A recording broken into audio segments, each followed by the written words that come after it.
स्वागत आहे मित्रांनो तुमचं आपलं यूट्यूब चॅनल डिसन नॉलेज सिटीमध्ये। मित्रांनो, मी तुम्हाला विनंती करतो की तुम्ही आपला व्हिडिओ शेवटपर्यंत बघा।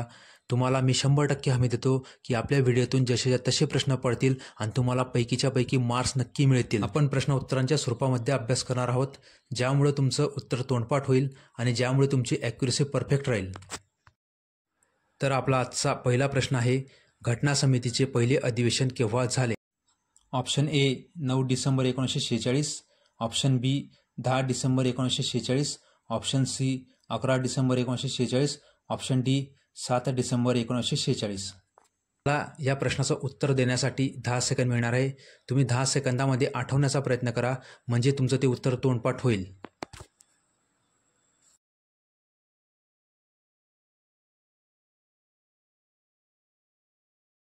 तर या प्रश्नाचं उत्तर आहे 9 डिसेंबर 1946 रोजी। मित्रांनो, तुम्हाला माहीतच असेल की घटना समितीचं पहिलं अधिवेशन दिल्ली या ठिकाणी भरलं होतं आणि त्याचे अध्यक्ष सच्चिदानंद सिन्हा होते आणि उपाध्यक्ष फ्रँक अँथनी होते। आणि सर्वात महत्त्वाचं म्हणजे घटना समितीच्या पहिल्या अधिवेशनाला मुस्लिम लीगचा एकही सदस्य हजर नव्हता। पुढील प्रश्न, खालीलपैकी घटना समितीचे संवैधानिक सल्लागार कोण होते? Option A doctor Rajendra Prasad, option B doctor BR Ambedkar, option C Pandit Jawaharlal Nehru, option D sir BN Rao.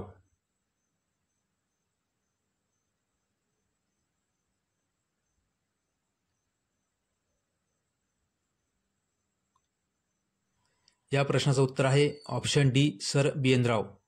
Sir BN Rao यांचं पूर्ण नाव बेनेगल नरसिंह राव।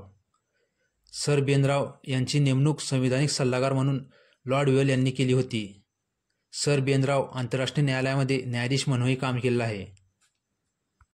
पुढील प्रश्न, भारतीय राज्यघटना केव्हा स्वीकारण्यात आली?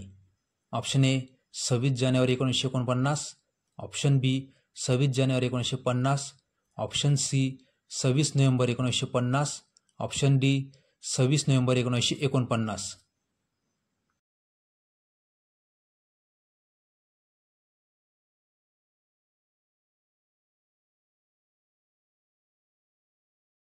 या प्रश्नाचं उत्तर आहे 26 नोव्हेंबर 1949 रोजी।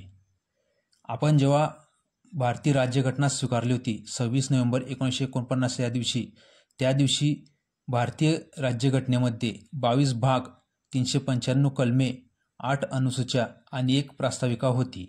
ही गोष्टसुद्धा लक्षात ठेवण्यासारखी आहे। पुढील प्रश्न, खालीलपैकी उद्दिष्टांचा ठराव कोणी मांडला होता? Option A doctor Rajendra Prasad, option B doctor BR Ambedkar, option C Pandit Jawaharlal Nehru, option D HC Mukherjee.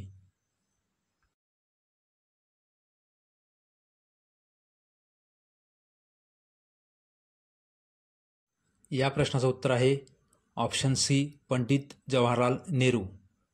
मित्रांनो, पंडित जवाहरलाल नेहरू यांनी उद्दिष्टांचा ठराव 13 डिसेंबर 1946 रोजी मांडला होता आणि या ठरावाला 22 जानेवारी 1947 रोजी मान्यता मिळाली। पुढील प्रश्न, भारतीय राज्यघटनेची अंमलबजावणी केव्हा झाली? ऑप्शन ए 26 जानेवारी 1949, ऑप्शन बी 26 जानेवारी 1950, ऑप्शन सी 26 नोव्हेंबर 1950, ऑप्शन डी 26 नोव्हेंबर 1949।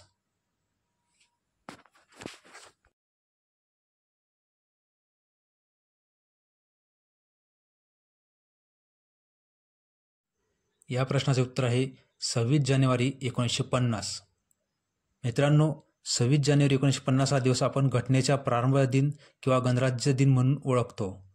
तसेच हा दिवस निवडण्याचं मुख्य कारण म्हणजे 26 जानेवारी 1930 या दिवशी भारताचा प्रथम स्वातंत्र्य दिन साजरा करण्यात आला होता।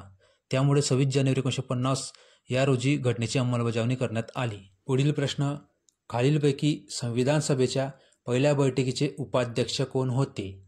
Option A Sachchidananda Sinha, option B Sardar Vallabhbhai Patel, option C doctor Rajendra Prasad, option D Frank Anthony.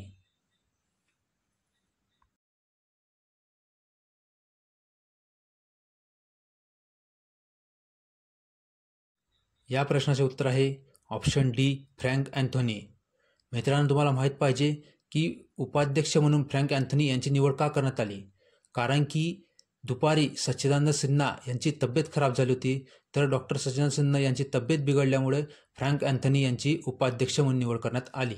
पुढील प्रश्न, भारतीय घटना परिषदेचे कायमस्वरूपी अध्यक्ष कोण होते? Option A doctor Rajendra Prasad, option B doctor Sachchidanand Sinha, option C Pandit Jawaharlal Nehru, option D sir B N Rau.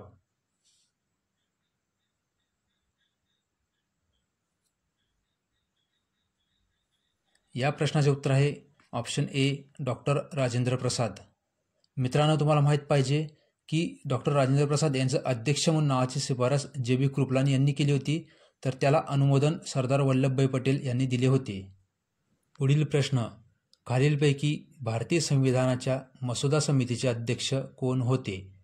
Option A doctor Sachchidanand Sinha, option B doctor B R. Ambedkar, option C doctor Rajendra Prasad, option D Alladi Krishnaswami Ayyar.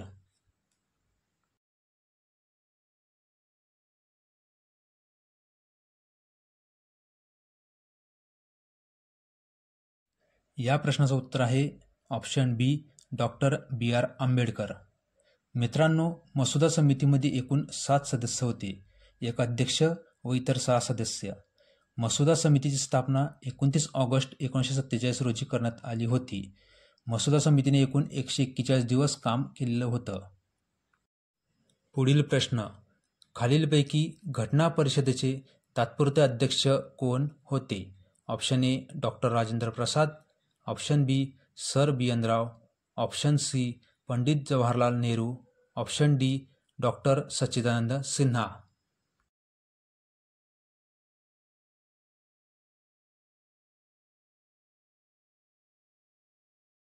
या प्रश्नाचं उत्तर आहे ऑप्शन डी डॉक्टर सच्चिदानंद सिन्हा. 9 डिसेंबर 1946 रोजी पार पडलेल्या पहिल्या बैठकीचे अध्यक्ष म्हणजेच तात्पुरते जे अध्यक्ष होते ते डॉक्टर सच्चिदानंद सिन्हा हे होते. पुढील प्रश्न, खालीलपैकी घटना परिषदेचे उपाध्यक्ष कोण होते? A doctor Sachchidanand Sinha, B doctor B R. Ambedkar, C doctor Rajendra Prasad, D H C. Mukherjee.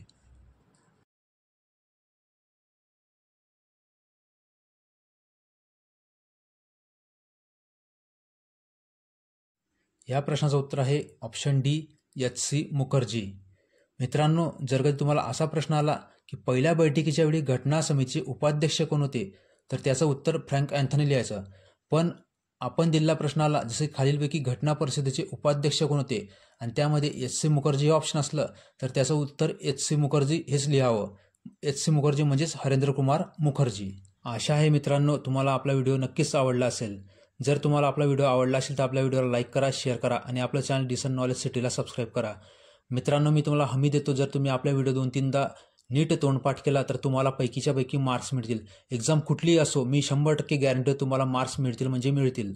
मित्रांनो, या व्हिडिओला जास्तीत जास्त लाईक करा हीच विनंती आणि आपला व्हिडिओ आवर्जून बघत जावा आणि आपल्या चॅनलला सबस्क्राईब करा. धन्यवाद मित्रांनो.